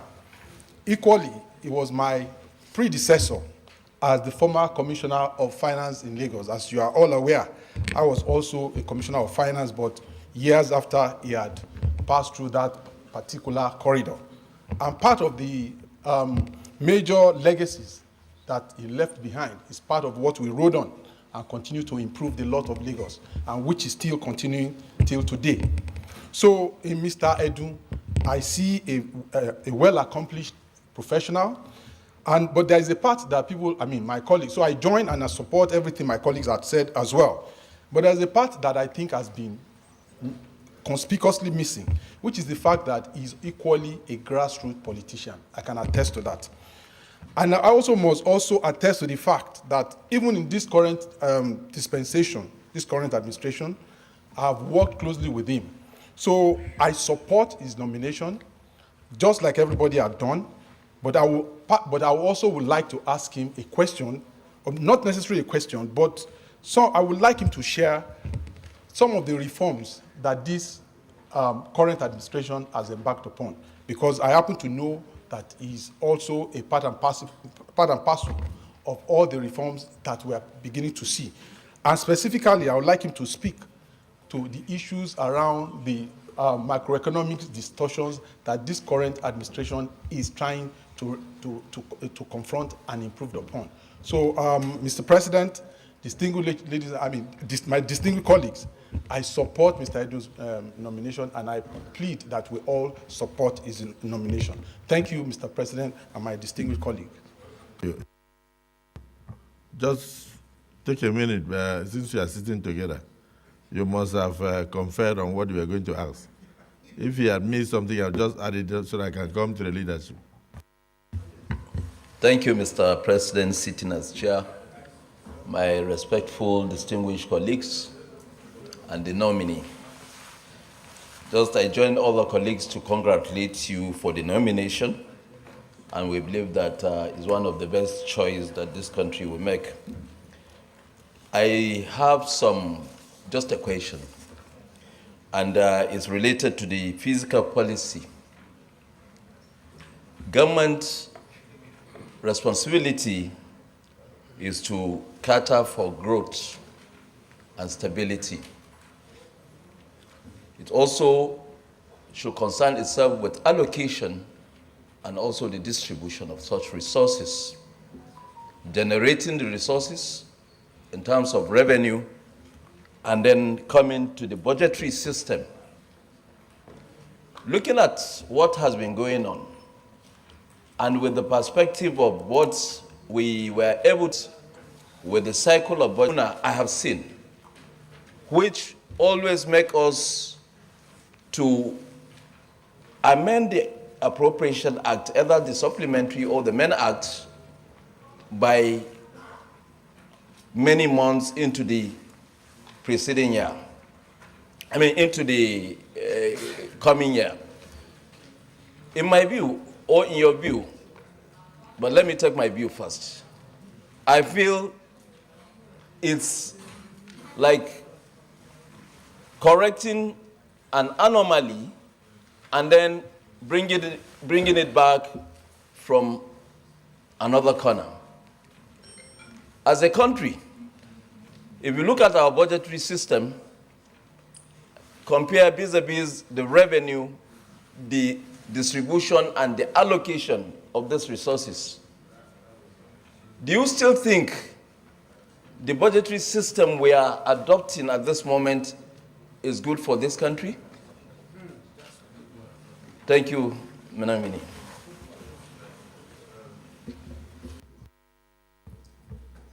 The Deputy Senate President.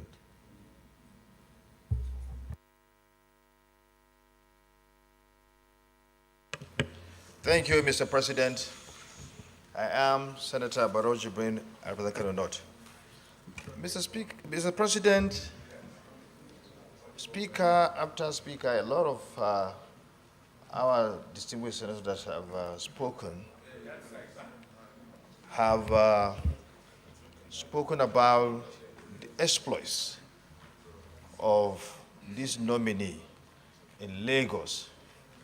His exploit relating to how the team that was headed by our current president rejuvenated the economy of Lagos to success. Now, as a principal person in that team, one of the most important, critical actors of that team. Now, I want to know if you are eventually confirmed and you become the Minister of Finance, how are you going to apply techniques that you use in that period that you serve as Lagos State Commissioner of Finance in bringing about economic prosperity to our country. That is replicating what you did in Lagos at the national stage. I know you do that, but just in summary, because I know it's going to be a full-scale kind of explanation, but summarize. Number two, I know we operate a federal system of government in this country, but how are you going to a kind of draw the attention of our various subnationals to toe the line exactly, just like what you did in Lagos, in the area of revenue generation? Because a lot of our states are suffering from that, to lack of being able to exploit their full potentials in terms of generation. How? Though we operate a federal system, it's not something that is mandatory. But as a Minister of Finance, how are you going to help in bringing them to follow the line that you use in Lagos? Thank you and congratulations. Leader of the Senate, turn round. Leader of the Senate. Leader of the Senate.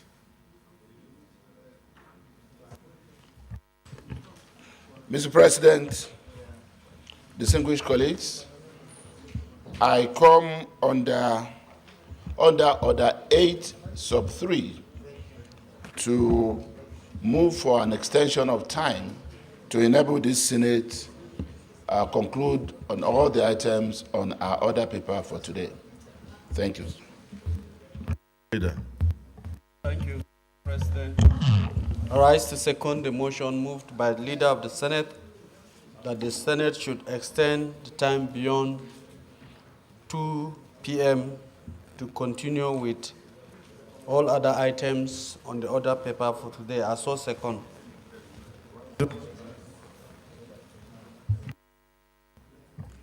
Distinguished colleagues, the motion has been moved and seconded that the Senate do extend the time of sitting beyond 2 p.m. to enable us to conclude the business of the day. Those who are in support of this extension say aye, and those against say nay. The ayes have it. The nominee, most of the people speaking, I can say 90% are saying the same thing, that they are very qualified and they are pouring accolades. I wanted to hear those who have negative things. I have not heard. Okay, so in the absence of any negative thing, I would like you to posit answers, which if you listen very well, you'll notice that all the questions dovetail into one. How are you going to do what you did in Lagos here so that Nigeria can benefit from you? But mine, I want you to also add, what is your opinion about separating the office of the Accountant General of the Federation and that of Accountant General of federal government? Because you have the consolidated revenue post. Money goes in there for the entirety of the federation, right? Then you also have the federal government account. So when we go to FAC, federal government gets its own share. So the federal government should have Accountant General of Federal Government of Nigeria, who will take care of the percentage that goes to the federal government of Nigeria.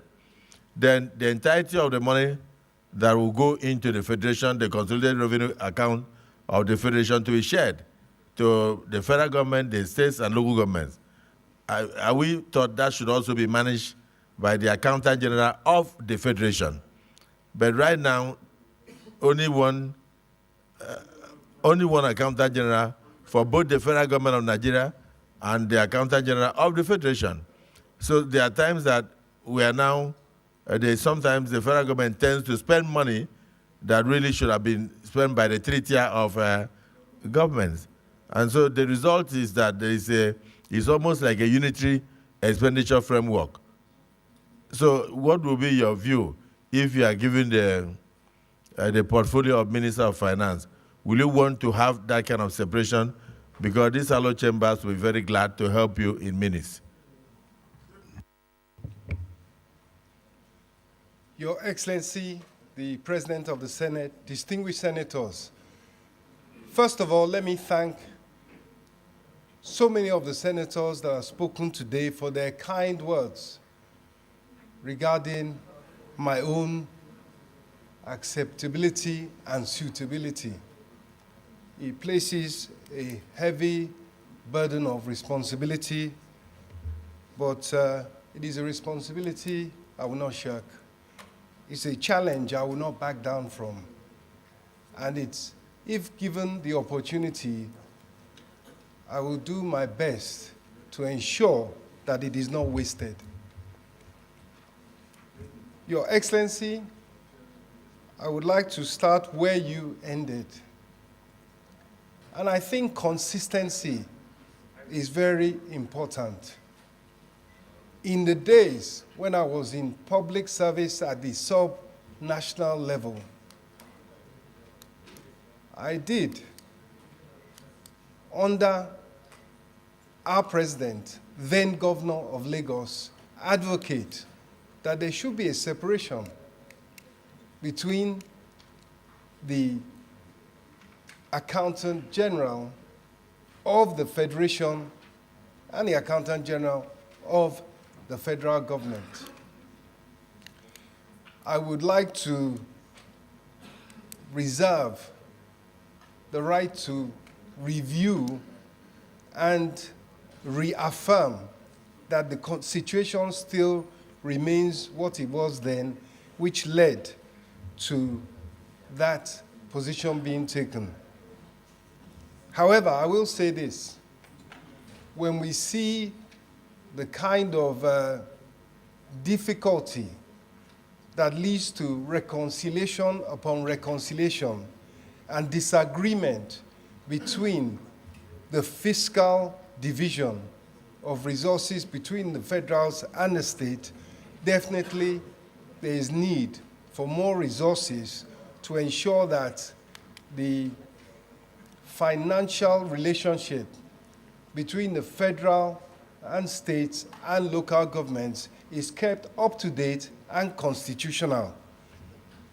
Having said that, may I now go back to what was a plethora of questions regarding the economy.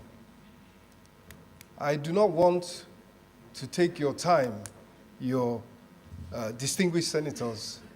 Senator Abiru, my very good friend, had indicated that it would be useful to say where we are in terms of economic reform, given that Mr. President has been in office for 2 months, and in that period, I think you will agree with me, he has done a lot. But let me first of all summarize. Much has been said about what happened in Lagos regarding its economic and financial turnaround. In sum, there were 4 things. First of all, there was a commitment to technology. Technology was unsparingly and ruthlessly and robustly used to help increase revenue generation by blocking loopholes and increasing efficiency.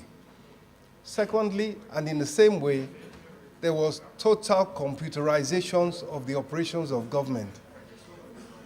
In effect, that was civil service reform by another name. Thirdly, there was reliance on the private sector and private investment to drive the economy. And fourth, there was efficient use of the financial markets. Lagos was put in a position financially in terms of its records where he could access the domestic financial markets for long-term financing. That, in a nutshell, what was done in Lagos, and clearly much of it is repeatable at the federal level. As regards the state of the economy, let us remember where we have come from. In 1990, the wealth, the income per capita, the GDP per capita of Nigeria was higher than that of China. As recently as 1990, today, Chinese per capita income is $13,000 nearly. Nigeria's is just over $2,000. So you can see the gap that has opened up. And the reason why was that production growth was stalled by insecurity, by inflation, and by wasteful government expenditure to a large extent. However, in the last 2 months, there really has been a turnaround in the Nigerian economy, which is room for tremendous optimism.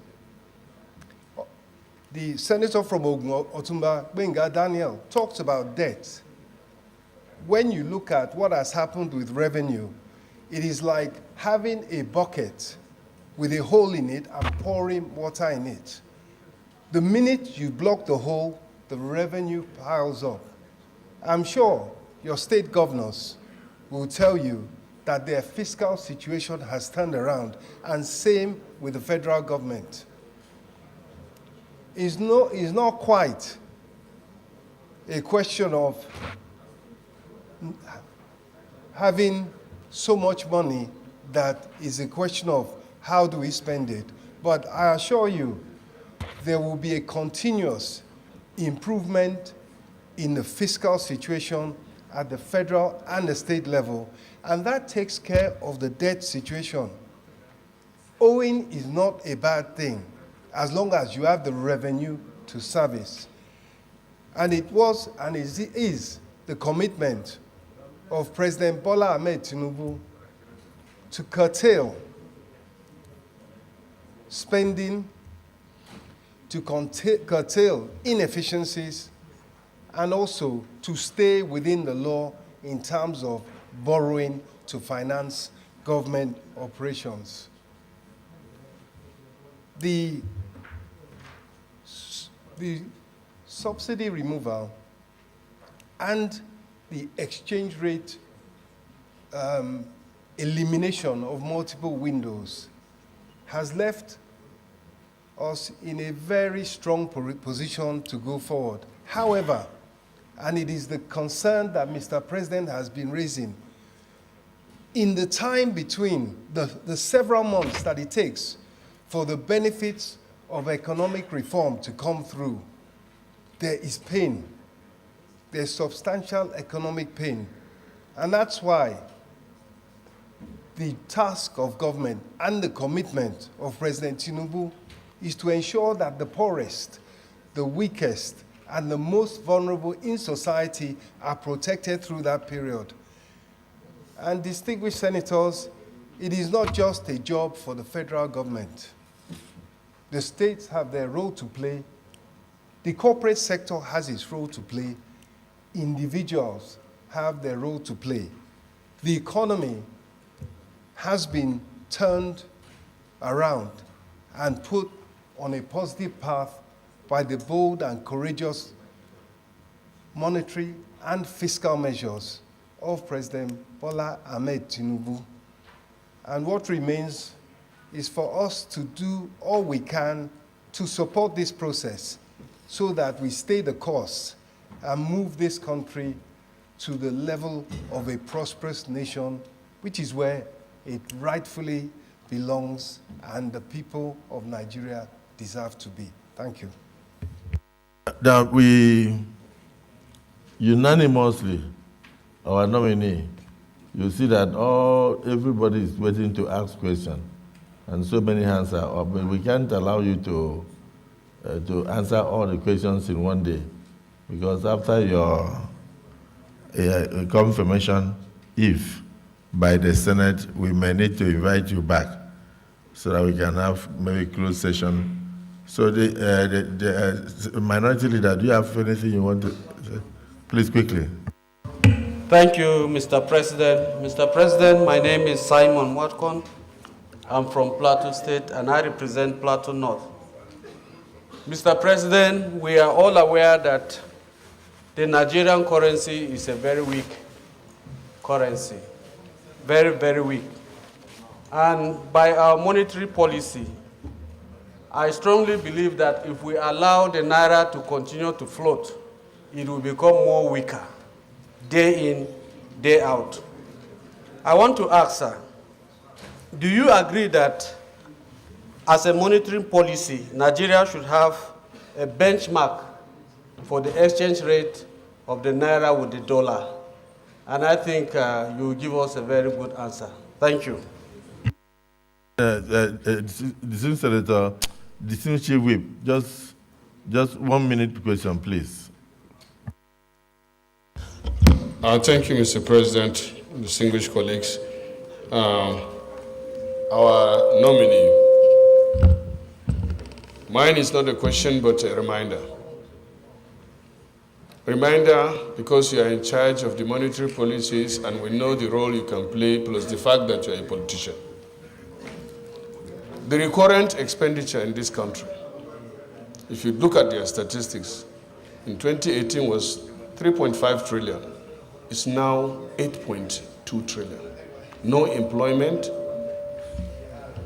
no promotion, but yet the cost is escalating. Secondly, our rate of debt servicing, which I believe you know, for the first time around, almost 90 or 95% of our income is going into debt servicing. And that is because of the borrowing. Number three, our savings from the removal of the oil subsidy, as mentioned by Mr. President yesterday, was up to 1 trillion. And my confusion is, we are saving 1 trillion, and we here approved borrowing of $800 million, and also approved a supplementary budget of 500 billion for the palliatives. I'm glad Mr. President reversed and took another look at the modalities given by the World Bank. That is to share 8,000 per month and all that. Mr. President has done the right thing by looking at that again. And also, you know that our foreign reserve, for the first time again, is going into negative. I don't know the specific amount, but we're in negative. And also, the exchange rate, as it is now, is 867 or so, and it's moving on. Immediate one on this exchange rate, and then the palliatives that the government is planning, we should see it. Lastly, sir, please don't share this money. Let it be shared among the people. I mean, the savings. We have 1 trillion. If we are to share it, let's calculate Nigerians or divide it by 774 local government and let it get down. Not to share it among some people that will also go and mismanage it again. That's my advice. Distinguished Senate Leader. Well, Mr. President, very distinguished colleagues, so much has been said, and I believe there is a reason for such. One, it is generally suspected that Mr. Olawale Edun might be heading a very sensitive ministry. So I can understand.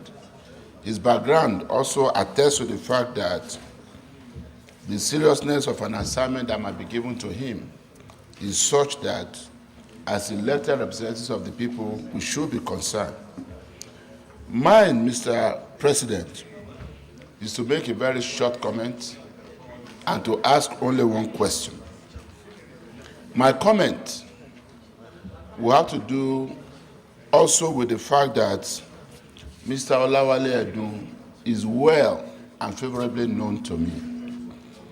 I was also privileged to have served in the same cabinet with him under His Excellency Asiwaju Bola Ahmed Tinubu as governor of Lagos State, where I was privileged to have served the government and people of Lagos State for 11.5 years under 2 governors. What I want to attest to on my own part is his strength of character and the fact that he's a motivator. I recall with a very high sense of nostalgia how Mr. Olawale Edun will motivate and energize other members of cabinet in very difficult situations, and how he believed sincerely that there was a solution to every challenge, to every problem. And I think having someone like him in the cabinet of the Federal Republic of Nigeria at a time like this will be a major plus for our country. Number 2, I also want to attest to the fact that he's one person who can stand his ground. He was not a yes man in that cabinet. And he was somebody who saw his service in public service only as a temporary thing. At every point, he carried himself like a professional. And he always believed he had an alternative address. So he wasn't somebody who would just take anything. Why am I saying this? It's because where we are right now, we need a minister in charge of our finance who will be able to stand his ground. Mr. President, distinguished colleagues, part of the problem of our economy in the last decade was that we had ministers of finance who were not able to stand their ground to draw a line of demarcation between monetary policies and fiscal policies. Regardless of how a governor of central bank is, the minister of finance is the #1 person in charge of the economy. And he must be able to stand his ground. He must be able to insist on a line of demarcation being drawn between monetary policy and fiscal policy. Not a situation where the central bank will intervene in everything and you will not even know where the mandate of the central bank starts and where it ends. So, if I will ask him any question today, my question will be, Mr. Olawale Edun, in the event, by the grace of God, that you are screened and confirmed by this Senate, and in the event that you are posted by Mr. President to the Ministry of Finance, how would you ensure that our fiscal policies are clearly demarcated from our monetary policies so that we don't continue to have this challenge in our economy? Thank you, Mr. President. Finally, let us listen to our Senate President Emeritus, distinguished Senator Ahmed Lawan. Thank you very much, Mr. President. Sitting as chair, distinguished colleagues, I'm Ahmed Ibrahim Lawan. I represent Yobe North. Mr. Nominee, Mr. Olawale Edun, congratulations for the nomination. And your name and reputation precedes you. I've never met you physically, but I've heard your name so many times over the years as someone who makes positive difference anytime you are given an assignment. Distinguished colleagues, you will recall that we have passed the amendment to the supplementary budget of $500 billion, approved $800 million, and of course recently a saving of about 1 trillion naira was made by the federal government. And the idea is to give money, maybe share money, 8,000 to some of our citizens who are so disadvantaged.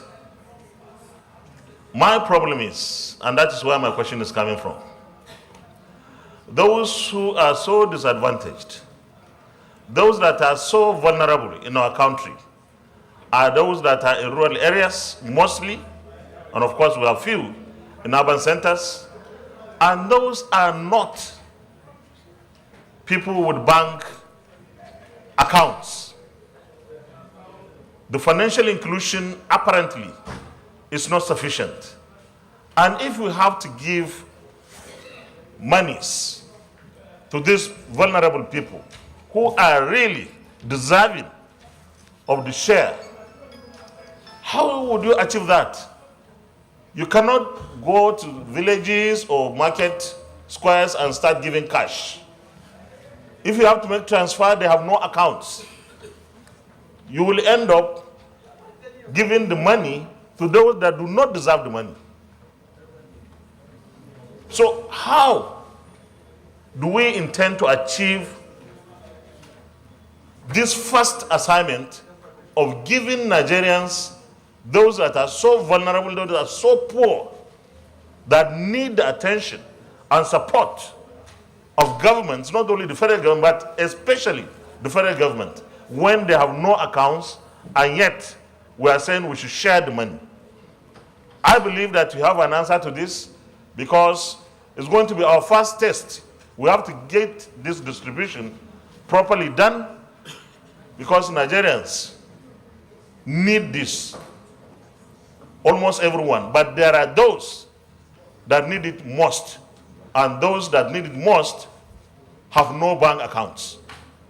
So I want to specifically to respond to this, because it's something that we should address, and address very soon before we start distributing the money. Whether it is national register or state registers, the people remain without bank accounts. How do you give them this money? Thank you very much. Because I want just jot down these two sections. I want you to jot down what I'm going to tell you. Section 80 of the Nigerian Constitution.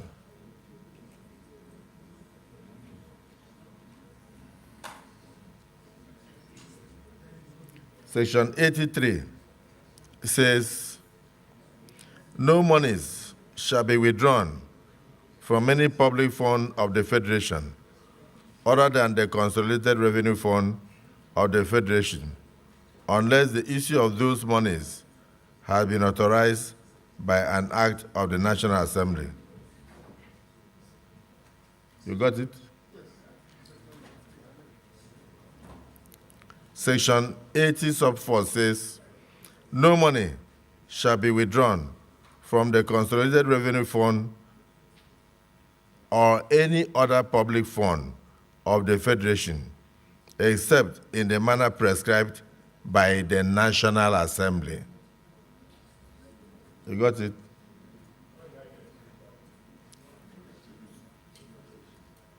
In the past, these things were observed in bridges, and that is why a lot of reconciliations are taking place now to see how monies can be refunded and shared back to states and local governments. So God giving you the opportunity, we just want you to comply with the constitutional provisions. And you can commit to this chamber that if so granted the privilege, that you will do so. Then Senator Goje also said that his question that touched on power was not well answered. It will look as if you are answering all the questions that pertain to government. It's because of the confidence that this chamber seems to repose in you, and that also reflects the feelings of Nigerians that you are coming to make a difference. So you can answer all now, and thereafter you take a bow.